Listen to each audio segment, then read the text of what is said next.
All right, ladies and gentlemen, welcome to an MSP Initiative Live. Today is January 11th. We're almost right there at the middle of the month. First, what almost is 2 weeks, seems to have really just flown by. But yeah, we are already well into 2022. I know I had a couple people fill in for me over the last couple of weeks here, but we are live and in Technicolor, and welcome to what is a cold January, at least here in the Northeast it is, as it usually is. For everyone else, yeah, like my behind the scenes person here who's in sunny Florida, although I heard it was a little cold over the last couple days, sunny Florida. I'm sure you're just dealing with the normal ebb and flow of weather and wherever you are. We usually have Ken with us from PAX 8, Ken Patterson. He had a little bit of a conflict today, so we're not going to be seeing Ken and riding solo, but that's okay. We're still going to have fun. We're still going to go over a bunch of stuff. We're going to make this one of those check-in days, right? So a couple people on the line. Like my buddy Darren, I'm going to pull you in. Feel free to unmute when you get a chance. But anyway, welcome to 2022. And a couple of housekeeping items that are worth mentioning because Darren said 2022 sucks. Come on, man. We're only 11 days in. We're only 11 days. You know, like give it a chance. Give it a chance. No, I'm ready for 2023. Oh, man. There's a long time before 2023. Like, just take it easy, man. Take it easy. So let's get some housekeeping out of the way because, you know, it's worth mentioning what's happening. And there's some stuff coming up pretty quick. So, of course, you have mspinitiative.com, this session and every other session we've ever done in podcast format and video format. They're all here, right? So if you like to listen while you drive or you like the video format, check it out here under sessions. We'll be switching to quarterly giveaways this year. Last year we did monthly giveaways. Now we're just going to switch to quarterly, right? So we haven't put the first quarter's giveaway up yet. Stay tuned. We'll let you know when it's ready, but it will be under this giveaway page. We'll have some cool stuff. Refresh your roster for this year. Second to last, in 41 days, that's right, 41 days, in the third week of February, we will be at Zero Trust World, which is hosted by Threat Locker. It'll be on International Drive in sunny Florida, right across the street from where everybody's used to going to IT Nation. It'll be at the Rosen Plaza. Go ahead and Google that. But yeah, we'll be doing another MSP community block party around that conference. So number one, if you want to attend that conference, let us know. It does cost to go, but they're actually giving away some pretty cool stuff as part of being an attendee. And then obviously we'll also be hosting the MSP Community Block Party. We'll hopefully have a good time. And lastly, we will be shortly announcing our dates for Channel Strong 2022. That's right. Taking the bus back out of the garage. We're going to hit the road again. So stay tuned because that we're coming to you on that one, right? Rather than you having to get on a plane and go somewhere. So all of that is underway, and we're pretty excited for that. I know Darren just loves driving the country, just not in a U-Haul pickup truck, right there, Darren. That will never happen. You can do that all yourself and enjoy it. Well, I did do it all by myself. I just don't know if I enjoyed it. So, but it was all good. We made it work. So anyway, welcome to 2022.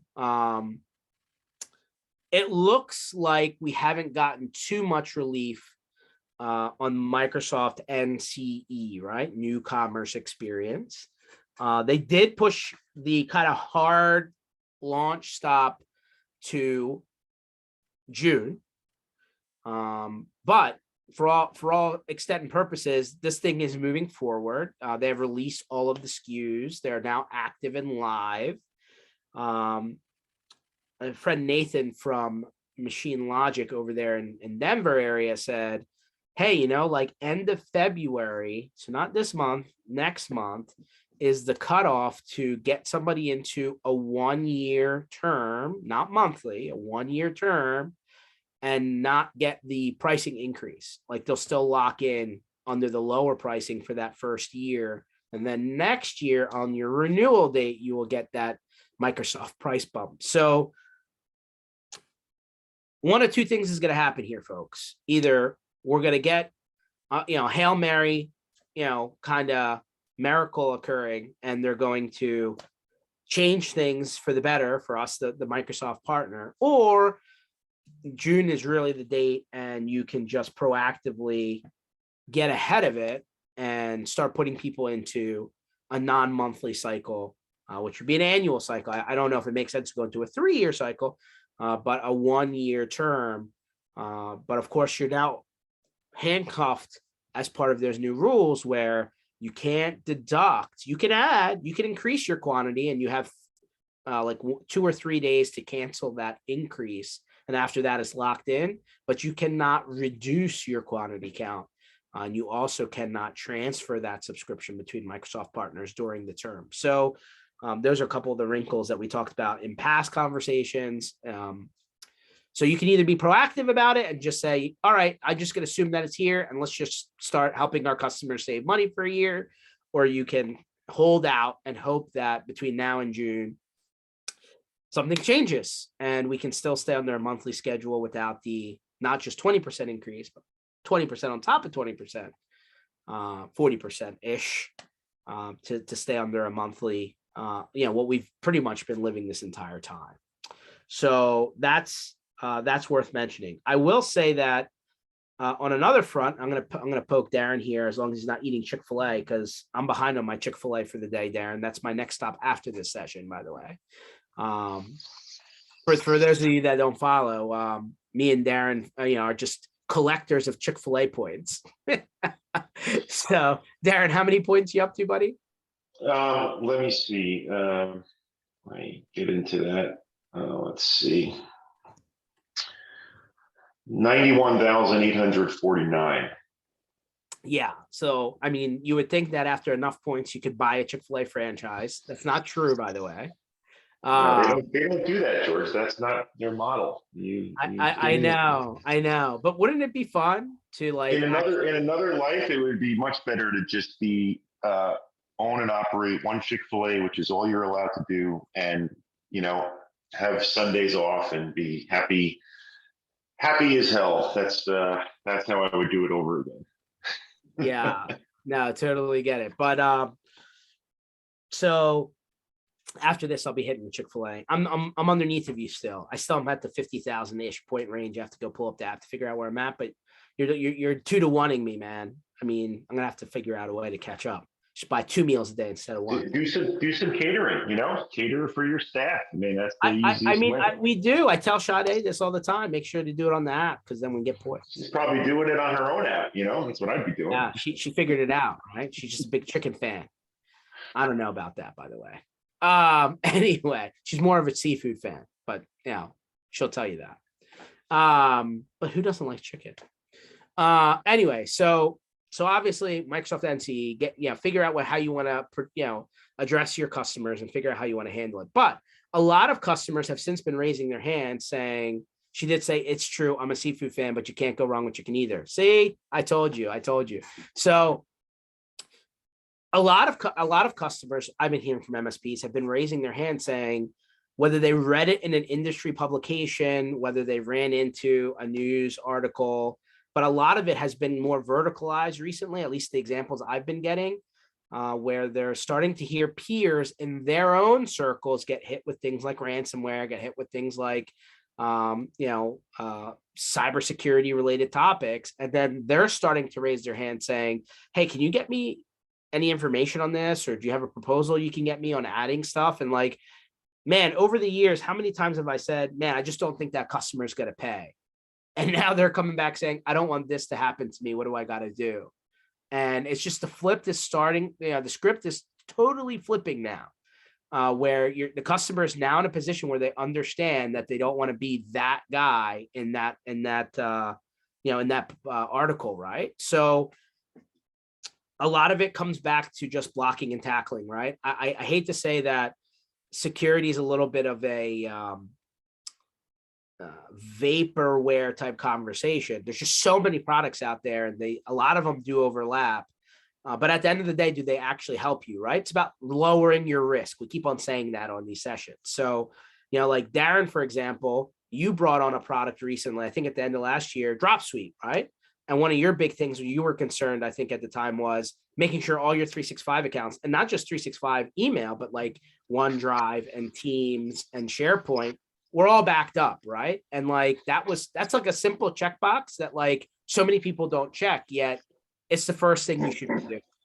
To be, I had been using both Dropsuite and another product, and I decided to standardize. But we had been making Dropsuite or this category of product optional, and I decided to make it not optional. That we were making you use it in every situation, whether it was something you think you needed or not, which is what we do with security stuff. But we just decided it was prudent to do that. And we were still in the process of moving over a number of people from hosted exchange to 365.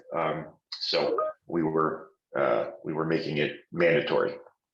Got it. And so, like, listen, for the extra $3, $4, $5, whatever it is, like, it's such a small amount of money, right? It almost makes sense, to Darren's point, is just included as part of the user ad, right? And just as part of the conversation, so that, you don't get that bad phone call one day saying, hey, I can't access any of my stuff. And, don't forget, guys, like, whether it's another solution or it's a Microsoft 365, like, Microsoft's really only holding on to that data from a retrieval conversation for like 30 days, right? And like OneDrive can be encrypted, right? Like, bad things can happen on just the Microsoft defaults, and they'll even admit that, right? So checkbox. And quite frankly, full workstation imaging, like, to the cloud, is becoming so affordable. I'm starting to hear a lot of MSPs just check the box and just add it, right? Especially with all the people working remotely and distributed and working from home. Like, there is no centralized, quote unquote, backup of their system, like it used to be back in the day, redirected folders, stuff like that.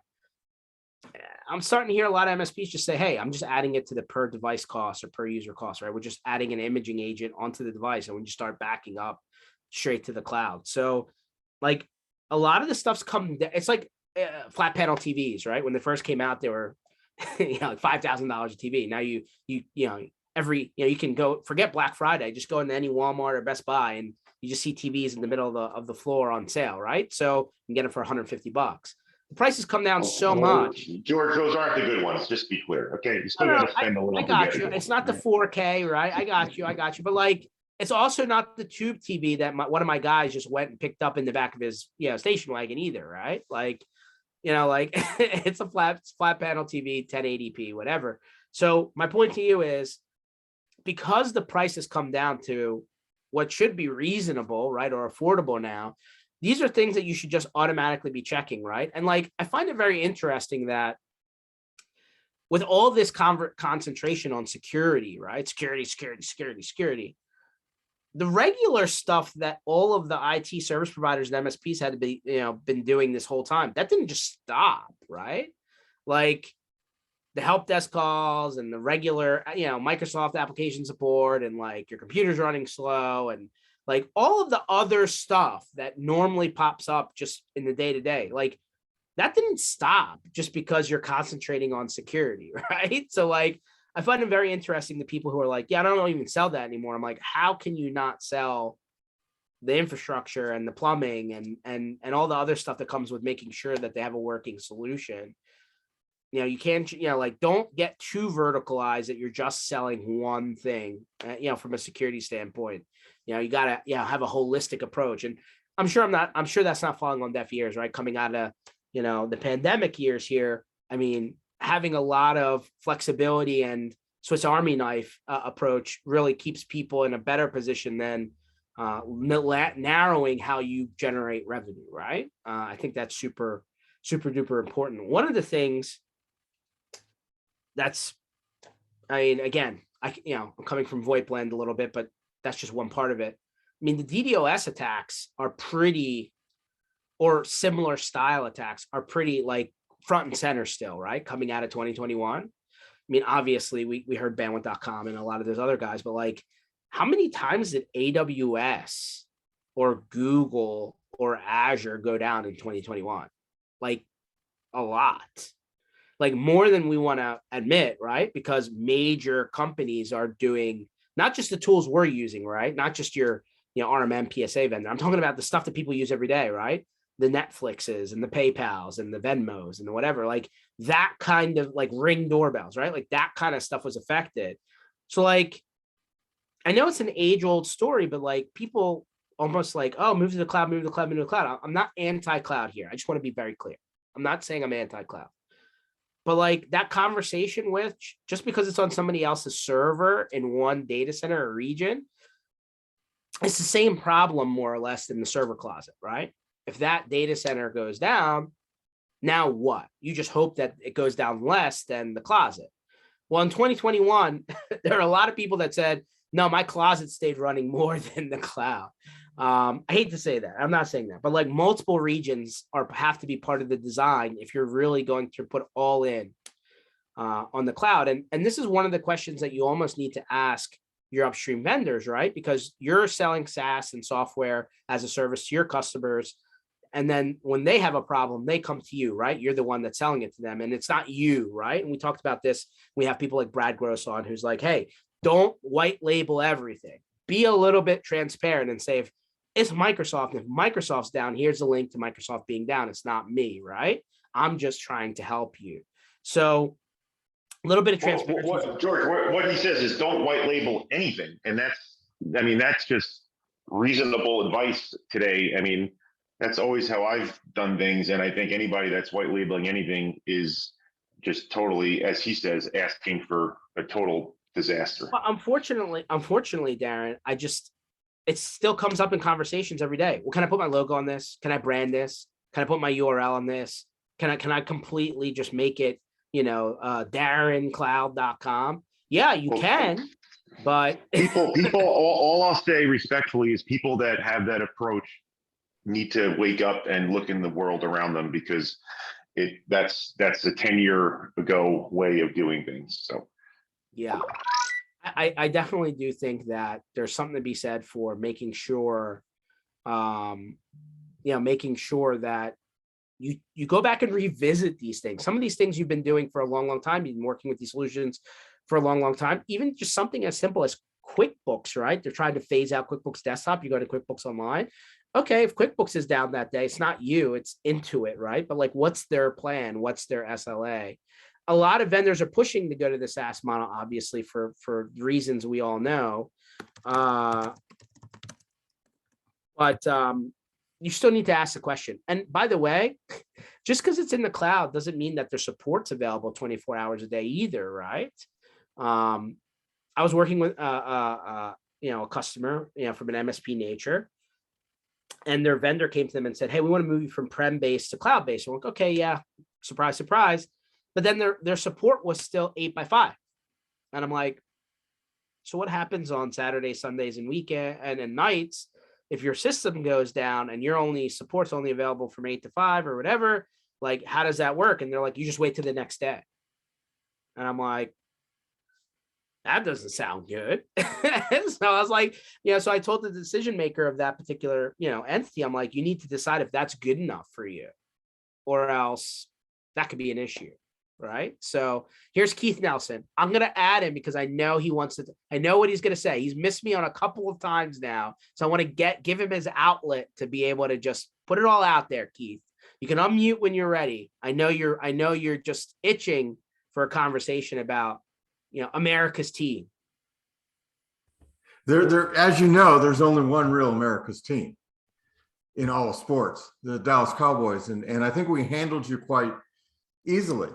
So don't drop off, guys. We're going to get right back to the tech talk. I just want to set the story straight because, Keith, is very adamant about certain things that may not be 100% factual. So let's talk about a couple of things, Keith.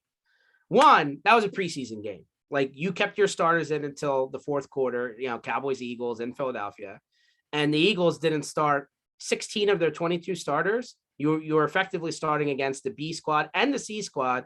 And then as the game progressed, it became the D squad and the E squad because they literally signed like 15 people off the practice squad. Yeah, Just for I that know what game. you're talking about. Like we didn't have dicks. I know what you're talking about. We had people on COVID reserve. Yeah. But seriously, I think it was an important game for the Cowboys to do that. Listen, I understand why they did it. Yeah, every team knows what keeps them motivated. I mean, you know, and I know, for anyone that's been around sports for a long time, the best ability is availability, and health really dictates a lot of things, because if they're not available, then it doesn't matter. I mean, look at Tampa Bay Buccaneers, right? Defending Super Bowl champions.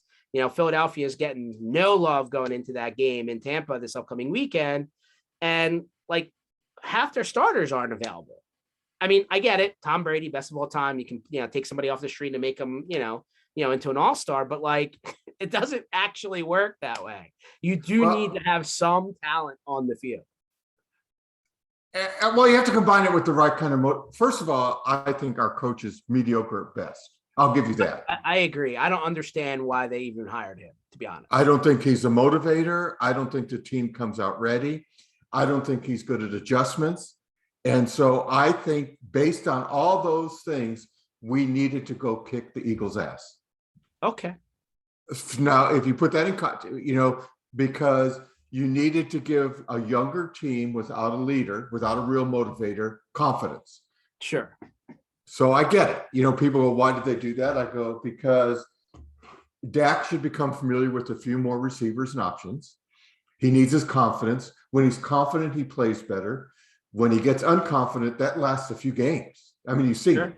Sure. So I get why they did that. And I think defensively, missing some of our stars, our highlight guys. Micah Parsons was probably the pretty big one that I would highlight for sure. Dix. Yeah. We're not very deep in our secondary. Yeah. So we needed other guys to get some confidence. And and I agree. It would, not going against your first team, but confidence is confidence. And so I think there's some. If somebody got injured in that game, Keith, you'd be singing a slightly different tune. I would, but it's like I have to go with the coach I have. I got you. And I mean, I think it's going to be I hope that you're not overconfident going into this 49ers Cowboys game, because if Jimmy G shows up and plays the way that he did this past week, you got a hard game on your hands, man.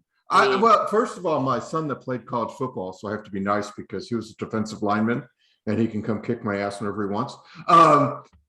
He's a big 49er fan. Yeah. And so what worries me more than Jimmy G is 49ers running game. Yeah. Now, even though we're supposedly number 16 in defending against the run, I don't see it most of the time. Yeah. I mean, you guys just had a shitty game plan. I mean, we didn't have any game plan at all. We just basically said, hey, hot dog guy, come here and put a helmet on. We're going to put you into the game, because nobody was playing. That was the game plan, Keith. I mean, so. Well, no, you were running and then you just abandoned it for no reason. But by the way, I'm gonna kind of end on this point, Mr. Cheating and Putin and all this other stuff you like to say. So it came out 4 days prior to the game that your coach knew that this game was getting flexed 5 weeks ago. And my coach didn't find out until the week of. I have said over and over again that the NFL is a horrible organization. I wouldn't doubt that they. He said he knew about it. He said he had a plan for it. And I'm like, wait a minute. They're supposed to make these changes the week of. How did he know this all ahead of time? But he did. I don't think we even have. I mean, I don't even know what roughing the passer is. I guess it depends on what quarterback you're playing. Sure. So I would agree. It's very inconsistent. And that inconsistency is problematic. And all across the board, no matter who you are, people say the NFL officiating is less than professional. And I think that, so I agree with you. I would not deny that occurred.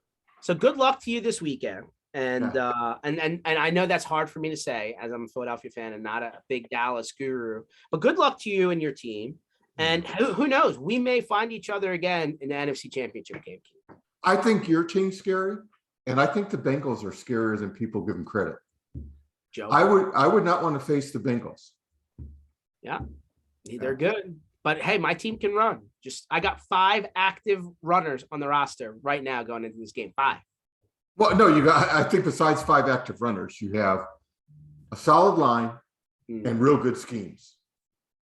I mean, I'm writing it down. Keith said this. Everybody pay attention. It's recorded. Yeah. No, I give you credit where credit's due. Okay. It's just that your general manager's Putin. I mean, I give you that. Whoa. The Carson Wentz trade was great. We got a first and a third round pick. The guy didn't even make the playoffs. And I got 3 picks going into the first round for this year. I still don't forgive you for cheering when Michael Irvin was hurt and throwing snowballs at Santa Claus. Okay, I have a long memory. Whoa. Let's just put the story straight. I wasn't alive when they threw snowballs at Santa Claus, for the record. So I was there. I'm Santa Claus. Okay. All right. I'm going to point that out. I wasn't even on this earth. Okay. Good. And number 2, I can't help that our stadium was so bad. It was effectively concrete with paint on it. I mean, I tell people that all the time. The Vet was literally the worst place to play. And that was part of the thing of coming to Philly, right? You didn't want to come to Philly. So, yes. Anyway, Pete, I'm welcoming you onto the line. Pete from our buddy marketing guru. I don't want to talk football because my team is just horrible at this point. So the NFC East is well represented here. Pete's a Giants fan. Pete, you're. I have nothing vested but go Eagles. Yeah, your general manager retired, thankfully, and then like they said, your coach is still going to be there. We'll see. Which, by the way, Pete's coach actually went to my high school for whatever it's worth. Oh, cool. Yeah, interestingly enough. So Pete, you talk to a lot of MSPs all day long. I started the show talking about NCE, and do you just buy into it and start locking people into their 1-year kind of rates to save them some money or not? And then we talked about, hey, going back and starting to do some re-looking about stuff that you may have just not paid attention to for a while, right? Which is some of the check boxes that may have not seemed affordable in the past. We talked with Darren about Drop Suite and, just backing things up that before were unaffordable, or just doing image-based backup now to the cloud, which seems to be becoming a lot more affordable and just a checkbox. And we also talked about, hey, the cloud, all those guys out there, especially on the Channel Strong Tour, Pete, remember that one guy in South Jersey that's like, what's the cloud? I'm like, how are you in technology? But all those guys who are like, hey, my closet stayed up and running, but the cloud went down a lot in 2021, right? So I'm like, hey, just because you're in one data center doesn't mean that it's going to stay running. But all of that aside, we're almost 2 weeks into January. And I was mentioning earlier in the show that for the first time in what feels like 20 years, where for that whole period, like you were wondering, is my customer willing to pay more? I feel like every time we get into a pricing conversation, they just push back and they don't want to pay. Now they seem to be raising their hand saying, what do I need to spend in order to not be the guy on this article saying that my whole business got shut down and then we ended up retiring instead of trying to resurrect it? Like for the first time, I think like the end users coming to the technology provider saying, please send me a proposal. I want to actually not, worry about this. Are you seeing that across your MSP customer base? I am seeing. Yeah, I did unmute myself. Okay. I am seeing rate increases, and I am seeing them accepted relatively easily compared to past. People are seeing the inflation, the shortages, and realizing that it's not just somebody trying to raise rates or go. They realize that there is a true impact out there right now from the shortages as well, and not just product, but labor. Yep. There's labor shortages. So they realize that they know that they're having to pay more. And I got to tell you, on LinkedIn, I've seen more advertisements for people in the last week than I have ever seen at the first of the year anywhere. So there's more job vacancies, and the I don't know. I saw some reports that said the Great Resignation is going on this month, where people are just resigning because they know they can do better, or they think they can do better, because there's rates, right? The grass is always greener on the other side. So they're looking over that picket fence and thinking that there's another pasture that they can jump into. But I am seeing it. I am hearing it. And it's pretty interesting to watch. I don't know where it's all going to fall out, or where it's going to go. I mean, we're feeling some impacts ourselves. You know, we've got an increase in business, and you know, we've had to do some hikes, and I thought it would be hard even for us to raise our rates because we're that overhead item, right? Being a marketing company, right? And we're not seeing it. We raised, you know, we launched the new website, we posted our prices, transparency, and even people are saying, yeah, okay, I get it. You have to do it. Interesting. So to your point, I posted two job postings. Actually, I have 4 positions to fill, so they're duplicates. I posted that December 31st. So we're 11, let's call it 12 days in, because I posted it at night right before New Year's Day. I have 600 applicants. I mean, wow. That's amazing. But, you know, how do you sift through I don't want to say, how do you sift through the noise to the real applicants that really, or people just, you know, like last year I got the best application. I can laugh about it to this day, and you and I chat all the time. I never shared this, but I got one, and it said, I want to become the best graphic artist it is, but I'm a truck driver. Honk, honk, honk. wow. And that was his entry line on his application. And I said, honk, honk, honk, sorry, you know, but, but, you know, there's a lot of creative type ways that people are doing based on their jobs. You know, Well, I mean, there's still this unstoppable force meets a movable object, right? Like flipping jobs, great. Trying to get more money, great. But like, you also need to do the work. Like, you can't just not work and get paid. And like, that's like always the knock on the millennial generation. Like, do the littlest amount of work possible. But you know, I'm the VP of whatever, and I'm making a ton of money. And then the other problem is moving too quickly, right? Like, if you've jumped jobs like multiple times within the same calendar, or even like 12-month rolling period, that doesn't look good either, right? Like, how at some point there's going to be, you know, a reverb back on you just jumping to jump. No. Yeah, and here's the thing that I find interesting, and that the report is that it seems like people don't care if they have a gap right now because it's going. So it's not about it. It's about money, but it's also about experience. People are saying, oh, we've been burned out. We're working at home. Like for years, everybody was saying, gosh, I would just love to work at home and earn the same money. So they're working at home, getting the same money. Their employers have set them up with offices. Some of them have bought them desks and chairs and things. And then they turn around and they've got all this great equipment, and they leave on their own volition. They don't return what came to them, and then they want a good positive reference.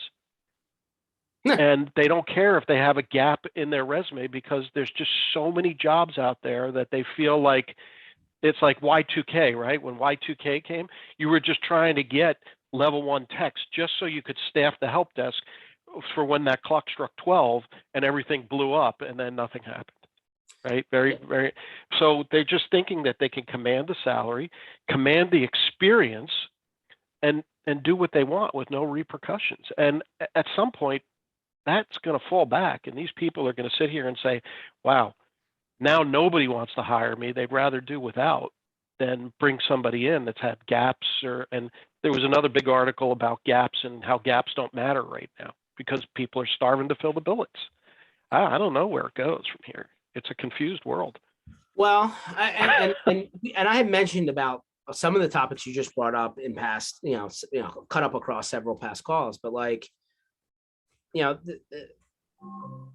whole returning of the equipment thing, that really hits home with me, right? Because it's like, hey, I went out of my way to get you really good setup, right? And I didn't go to the Black Friday Walmart special and got you the $400 computer that barely runs.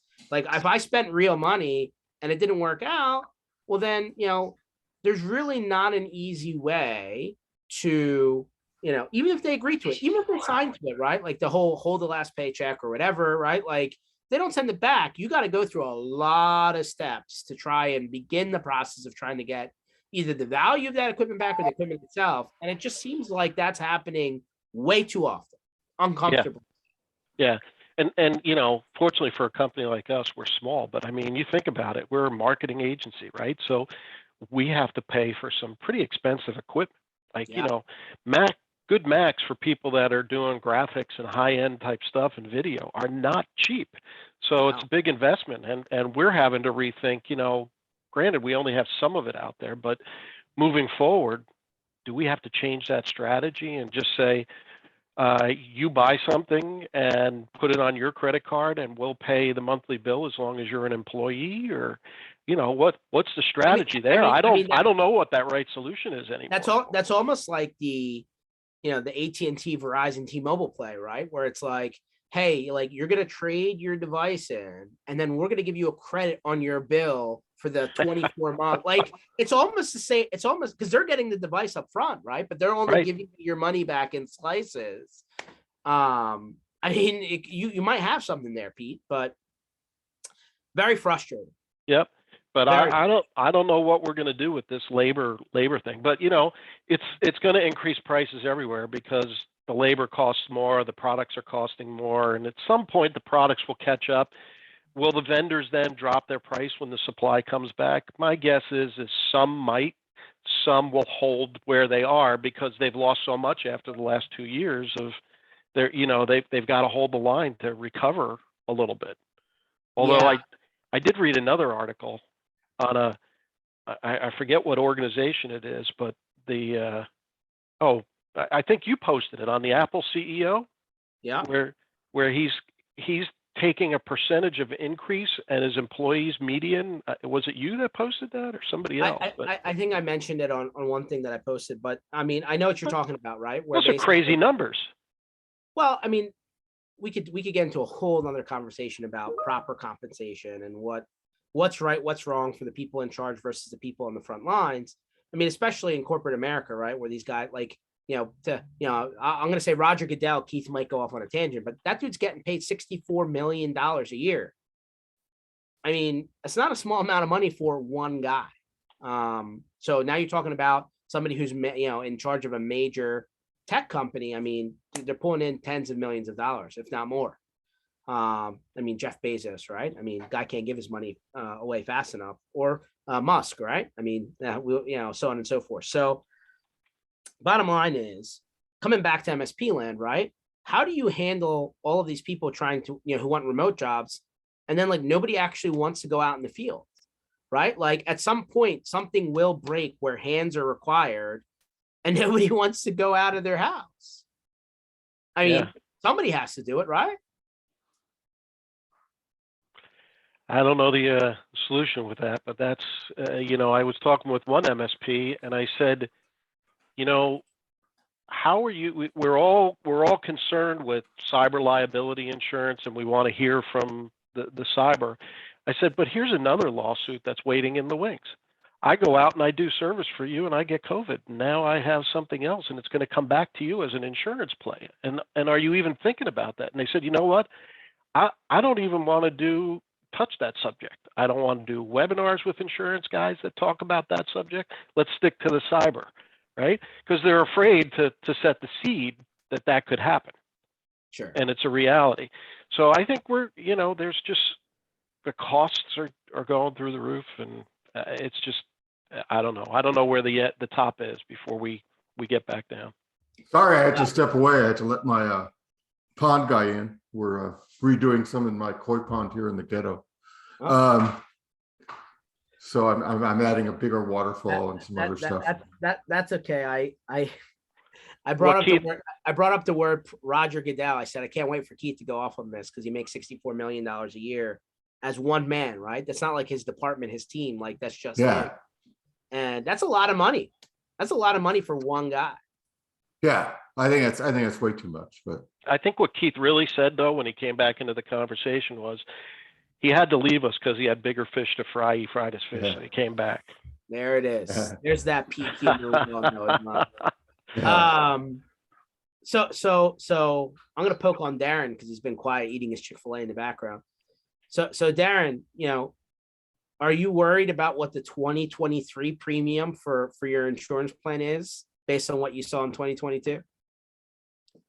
My 2022 premium was not as bad as I thought. The process was a lot more involved, so it was, and I feared it would be worse than it ended up being in comparison to 2021. But yeah, I mean, the whole evolution of what's going on, and it's a concern because it's not like, oh, sorry, I'm not going to pay this, so yeah, I'm just going to not have it. And going elsewhere is also not necessarily, once you have an established relationship with the carrier, and it's really not the kind of thing where it's not like auto insurance. Oh yeah, let's go move around. I mean, And then also just give me what I had last year doesn't work. Like the questionnaire has grown by pages. Yeah.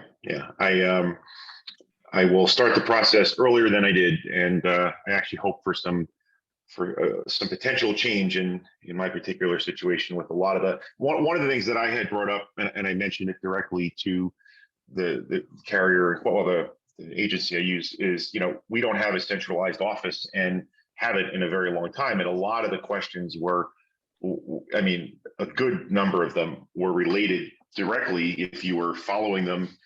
What they were asking was stuff that would really only be applicable to a centralized office infrastructure scenario.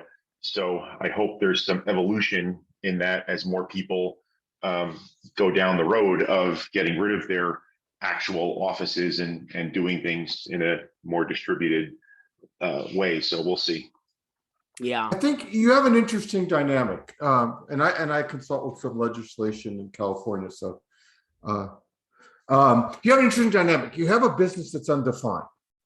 And I say this often over and over again. The first trademark use of the term MSP, or managed service provider, was an air conditioning company. So be that as it may, it's in California, in the world, where? It's the only one they could find. It's about 25 years old in California. Okay. So, but there is no. I've gone back and forth. I've talked about it. Someone brought it up, and I said, the Attorney General finally defined what an MSP is, specifically to say who'd be liable in lawsuits. So we have kind of a wild, wild west on two ends. We have insurance trying to get their arms around cybersecurity. And remember, those are attorneys. Those are people that understand, we've said this before, go to school, pass the bar, become a lawyer. That's how you become something.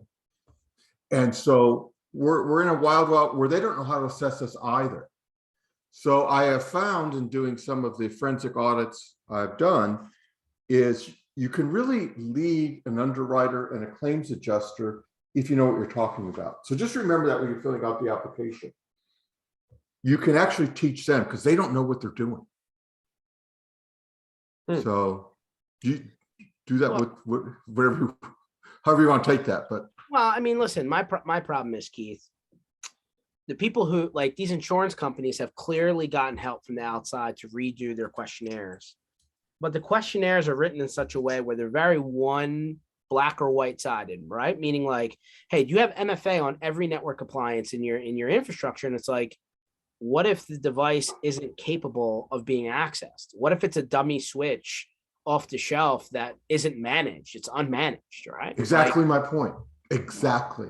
So I have gone through that and educated them. That's exactly the point. You say, not just it's unavailable.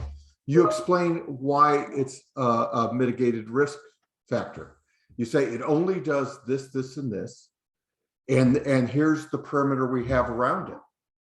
It's a questionnaire that they just, have you ever gotten like a CCW? Mm-mm. Okay, so they ask you a lot of general questions, and you're going, there's a lot of room to explain things. You're going, they have to start somewhere. So they use a framework because remember, they didn't understand, this is all new. So I understand where you're coming from, but I'm telling people, like, don't be overly frustrated with it. It's all new. you can explain it. It's not black and white. And so you go through and you say, here's my exceptions. And what they want to see, most likely, is you have a plan, you have a design, and I've gone through this with people. Now, on the other side, from the insurance perspective, and I've done quite a few audits, and I talked to a friend of mine in the Vodka Network who does a lot of remediation. We come in and look at it and say, you have this firewall sitting here, and no one's looked at logs since you installed it. I mean, this is like over 85%. I just totaled it up the other day. 87% of the audits I did had no log collecting and remediation. And they go, we don't know why we got attacked, because you weren't protecting the network. So I think in some point there's a balance we have to come up with. And that's my long point that I went around. We have to come up with a balance. We have to deliver quality of service, and we have to make sure that we're at the table when people are discussing litigation and insurance and legislation. And I don't know how we get to the table, because I've been involved in a couple seminars, but everyone wants to kind of do their own thing. You have the different organizations, and it's time for ASCII and CompTIA, and I'll forget a bunch of them. They all need to be on the exact same page. Yeah, I mean, but why, if they were going to be on the exact same page, it would have been on the page already. I mean, these organizations you just brought up, they've been around for a long time. But they're all competing. They're all like, let's each address this separately. And I'm saying, no, let's address this together. And as I sat with legislation in California, the first thing they said was, let's make them all degreed. And I said, wait a minute, we do have training. And I was explaining this to them, the Assembly Majority Leader, and I started going through the programs on CompTIA and the vendor training and so on.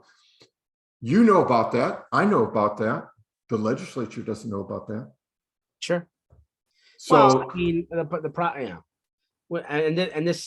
we're always going to touch on this topic one way or another, but the people making the laws are very much unaware of what's actually happening, and sometimes the laws are way behind what actually is happening in real time in modern day.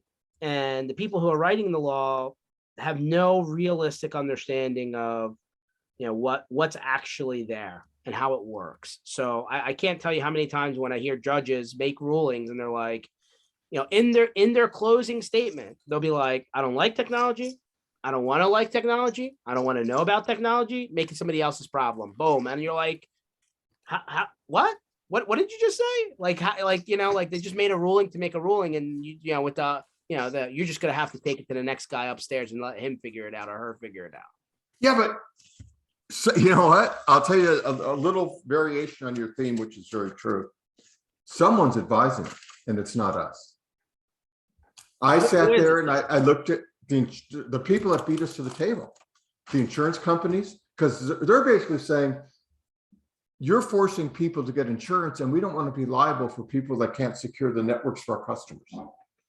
And then the big providers, there's bigger, the Best Buys, and everyone says, Best Buy can't do what we do. And you're going like, that doesn't matter. That doesn't matter. They're lobbying.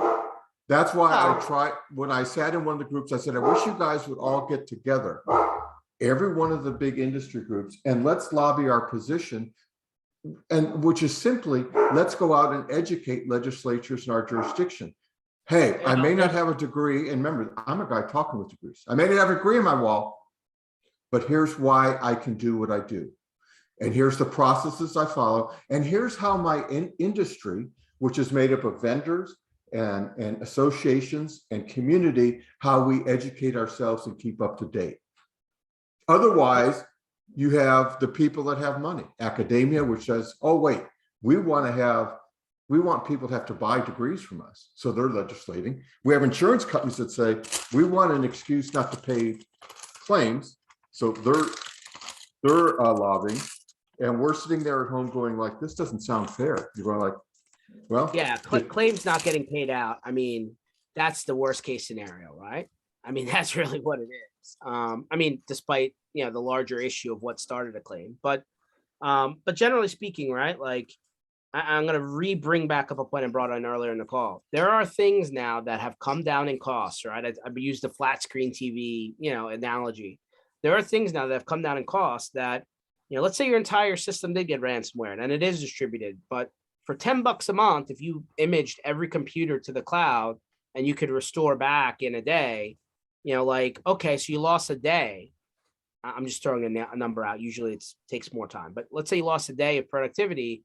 It's not like you're completely out of business with no chance of recovery unless you're negotiating with some guy in some country you don't know. Like, it's just little things that before you didn't even think were reasonable in terms of affordability. Now in 2022, they've turned out to come down in price, and you might need to revisit those things just as, your backup plan. I mean, not just traditional backup, but like, what is your DR strategy? And how did you sell them? You said, let's take, for instance, your AV, which has changed. Yeah. From, if you're old like me, it used to be Norton. Yeah. And so, Yeah, exactly. and so remember this when you're educating your customer and walking them through this. The crap you have to replace is probably the crap you sold it. So True. That's an important part of this procedure, is constantly educating them instead of selling a commodity, which says for $99 a month, I take care of each device. You sell them a process, a business process, and a value statement. Your statement's exactly right. $10 a month, because you're Mr. Businessman, your business expense, your biggest, is labor. That's true. In fact, at some point, I've told you the story at Boeing where we used to just replace a computer instead of fixing it. And then we take the computer upstairs to the lab and figure out what's wrong, because they were sharing 5 machinists to 1 on the final assembly for C-17, and having $1,200 computers used as spare change was minute compared to the labor cost. Yeah. And too many MSPs sell these things as, here's a cost, here's a cost, here's a cost, and say, no, here's a value, here's a value, here's a value. Well, I mean, our industry, like everyone else's industry, is a little bit cyclical, right? Like, are we now going back? And I've said this before, especially with the Microsoft conversation. Should we now be going back to being consultants rather than pick your favorite marketing term? Pete, not attacking you. As Keith said, managed services provider started off as like an HVAC company, which is funny. But like, instead of, like, the industry has wired everybody to bundle, package, and sell. Maybe we need to unwire and go back to, hey, I'm just like you have a lawyer, you have an accountant, I'm your technology consultant. Like, my job is not to white label everybody else's solution. My job is to make sure you have what you need based on what your situation is, right? And like, I still think that the idea of a micro marketplace is the way that the MSP gets themselves out of Dodge when it comes to this reselling of products and services. I think white labeling for the most part is ego. Let me make me seem bigger than I am, but it cuts off. You're right. The industry has come up with gurus who said, hey, let's sell like Kmart. Let's do some blue light selling because it's faster. And you have to agree that package price, but you're going, what you also taught the customer is, we're not a service industry, we're a price industry. Like, you're driving around and you say, there's no difference between Shell gas and Chevron gas. I just look at the billboard. So it's something we need to do internally. And you're going, like, we're not selling technology, not even close. We're selling business processes. We're selling service delivery. We're selling value. And so if you're not having the discussion of how does this flow into the business processes to make your employees more productive, and we've talked about this before, we're selling to your customer's customer. Mm-hmm. How do I make your customer's experience better? Which means I'm enhancing your business. So forget thinking about me as a cost. I'm a value. No, I agree. I mean, I just, unfortunately, how the human element is if you recommended it or you sold it, it's you. Yeah. Unfortunately, in technology world, like we said earlier, right? Amazon goes down, Microsoft goes down. Like, people have problems. Like, I don't want to be in the middle of that company taking responsibility for whatever the technology is that they're providing. So I would, back to, some great advice from our friend Brad Gross, which we'll have back on at some point. Provided by, when you're quoting stuff out, obviously in your MSA it should be spelled out, but when you're quoting stuff out, provided by, right? Hey, your email system is provided by Microsoft. Your backup solution is provided by, right? Like that way people, understand right up front, hey, I'm not coding, all of your solutions in my basement, right? Like I'm just trying to bring what I feel is the best fit based on what your requirements are. Exactly. And then the next step is always important is, I think we dropped the ball where we say, let's help the business plan to live without technology. And we've had this discussion. If you walked into a hotel where we're the MSP for, and you've been on the flight, for 6 hours and you're tired and the Uber was late, you don't want to hear, my computer doesn't work, so I can't get your ass in a bed. Yes. You're going like, that doesn't matter. Then they give you a key, you walk in and somebody's already in that room. No, not if you have the man. You know what? Life existed before there was computers. This is true. I could tell you this. We can dispatch the entire West Coast ports, which is a pretty fairly substantial operation in size, if the whole system's down. And we practice it, we document it, and it's like you go back to manual. But by the way, what we replaced was guys writing out tickets and handing it to longshoremen, and that's still available. I would love to see an MSP. I would like to see an MSP pull out the manual for how to run an MSP without technology. All right, so the ticketing system's down. What do you do? Paper and pencil? Huh? Nothing wrong with that. I mean, Excel spreadsheet. And for your customers, it's really easy. You make sure that your hospitality customers have, if they're restaurants, they have the tickets, they have the pencils. It's all ready. It's very done. And you know what? You do it for one session a quarter. You say, for lunch today, we're running without computers.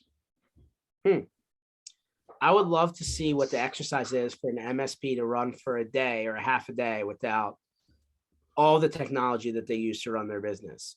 I would love to see what that looks like. Maybe we should run a little experiment. Yeah. It would be very interesting to see what happens. Yeah, it would give us a feeling of how we need to protect our customers. Yeah. Because now you know how they feel. They walk in and they go, I expect to push this button and this stuff to happen. And you're going, well, guess what? How do I live without the button? Yeah. Huh. And by the way, you should, if you're really selling business process engineering or re-engineering, you should start at manual. That's how we did like the final assembly for Boeing. That's how we did the ports. I said, show me how you do it. Talk to me like I'm stupid, which is easy because I am. And we spent weeks just looking, how do you do this manually? And then we did it with sticky notes on the wall. Huh. And so we understood what was underneath the technology. We built the technology from there up, and it collapses back down when you need it to. And you're not wrong. I mentioned the example earlier today. Hey, it's great you're using calculator, but how many times back in school did you say, but you need to show your work? Same idea. When we had the terrorist attack in San Bernardino, we had to cut checks. We had 40,000 consumers. Within 24 hours, while the FBI had the entire campus locked down, cut off all external and internal access to our systems, we were cutting checks to keep special needs people functioning within 24 hours. You know why? That's a lot. That's a lot of paper. It was set up. People knew to go to the failover site where the checks were, how to write them out, how to record them in the ledger.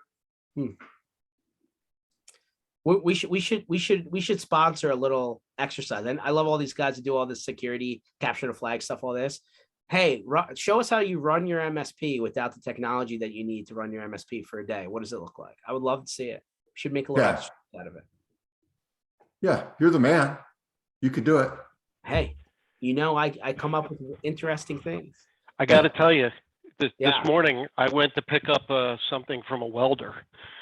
And I walked in the shop the other day, and I swear it was something like walking back into like 1920. They still had the big old machines that you crank with the multiform paper and handwrite, and then pull them apart, give you your copy. And Carbon I copy, came in today, I give him my copy. He puts it in the machine. He pulls the paper out of the bottom of the machine. Lifts open the tray, pulls it out. Say, okay, go see the girl in the window. She'll pay you, or you pay her. And I was Wow. almost surprised that they took a credit card. Wow. I mean, I'll leave you guys on this story real quick. I'll get out the door since, Keith's a big football guy. In 2014, the Eagles played the Steelers in Pittsburgh. Michael Vick was the quarterback.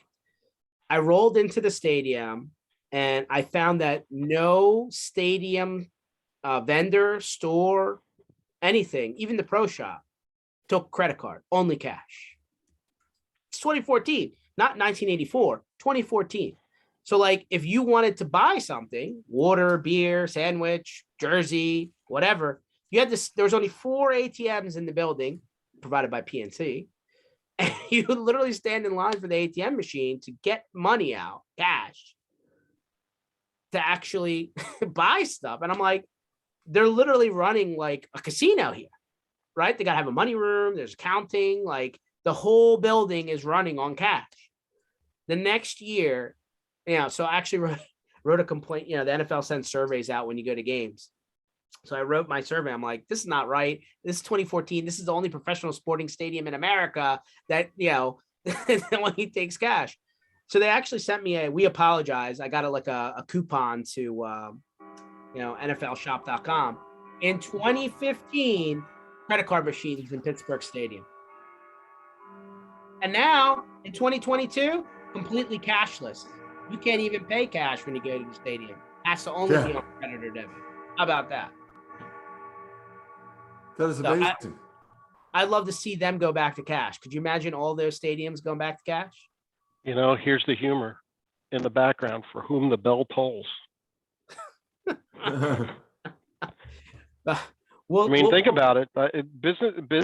What did you do? I had a wise old guy when I first got into the business world, came out of the service, and my boss said to me, I kept, they put me in charge of technology, so I kept putting a computer on his desk, and he had that number 2 pencil with the pink Purell and the yellow line pad. And he kept saying, I have everything I need. This is my keyboard, as he would pick up his number 2 pencil with the pink pearl, and this is my screen, being the tablet. And I would put a machine on his desk, configure it, and finally what he said to me is, you know what, I have an admin. Can't you just set up something where she types, or my admin types, and it shows on my screen and I don't have to do anything? And so we had to set up like this mimic box that basically every time she put in an appointment, he could just see his calendar going up, and he didn't have any, this is back in the early days when CC Mail was really the only business platform with Lotus Notes, right? So, but I just thought it was interesting. And that guy, to the day he retired, a computer would sit on his desk and all it did was get mimics so he could see. Wow. And he would yell out, hey, do I have any email? And she would display it up on the screen. Interesting. It blew my mind. Wow. We should run a competition around this. Anyway, thanks everybody for checking in. Tuesdays and Thursdays, 1:00 Eastern time, usually. Had a few bumps here over the last couple of weeks. But we will be back on Thursday. I know Keith, will be getting closer towards his upcoming NFL game. And so will I. But this time, Keith, once again, I just follow the team. I will be in Tampa for the game. So when was the last time you were at Jerry World, Keith, huh? Last year, and I sent you the video on the big board and watched the game from the sideline. Okay. I think I showed you the pictures, right? I don't know if you did, but I'll take your word for it. Yeah. So we'll have one more session before the weekend's games. And all this is online. Make sure to follow us at mspinitiative.com. We'll catch you on the other side, guys. All right. Take it easy. We'll see you.